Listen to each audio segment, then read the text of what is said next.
கர்த்தருக்கு ஸ்தோத்திரம். கிறிஸ்துவுக்குள் பிரியமானவர்களே, அனுதினமும் தேவனோடு என்ற உறவில் இன்றைய தலைப்பு ஒரே வழி. அவராலே அன்றி வேறொருவராலும் இரட்சிப்பு இல்லை. அப்போஸ்தலர் 4:12. மெய் தேவனின் தனித்துவம். ஒன்றே குலம் ஒருவரே தேவன் என்ற பழமொழிக்கேற்ப மனித குலத்திற்கு தேவன் ஒருவரே. இந்த தேவனுக்கு முந்தினவரும் இல்லை, பிந்தினவரும் இல்லை. அந்த ஒரே தேவனாகிய இயேசு கிறிஸ்து உலக இரட்சகராக இந்த மண்ணுலகில் வந்த நோக்கம் என்ன? அகில உலக மக்களையும் பாவத்தின் பிடியிலிருந்து இரட்சிப்பதும் மனித குலத்தை விடுதலை செய்வதும் தான். தெய்வங்கள் என்று வணங்கப்படும் கல்லும் மண்ணுமான சிற்பங்களால் மனிதனுடைய பாவங்களை மன்னிக்க கூடுமோ? சமாதான வாழ்வு அளிக்க கூடுமோ?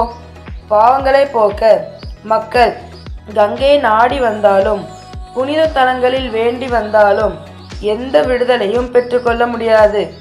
நம்முடைய பாவங்களை மன்னிப்பதற்கும் சமாதான வாழ்வு அளிப்பதற்கும் இயேசுவிடம் மட்டுமே அதிகாரம் உண்டு.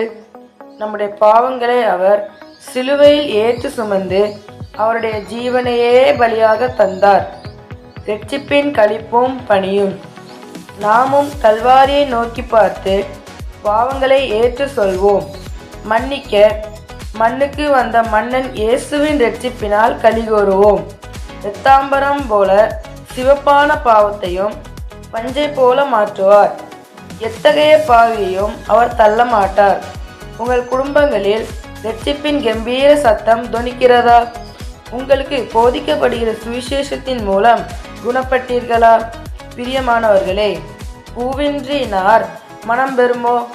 தேவனில்லா வாழ்வும் வளம் பெறுமோ? இயேசுவே மெய்தேவன் என்று அறிந்தே அவருடைய இரட்சிப்பை அனுபவித்த நாமும் கிறிஸ்துவின் அன்பை அறியா ஜனங்களுக்கு அதை காண்பிப்போம்.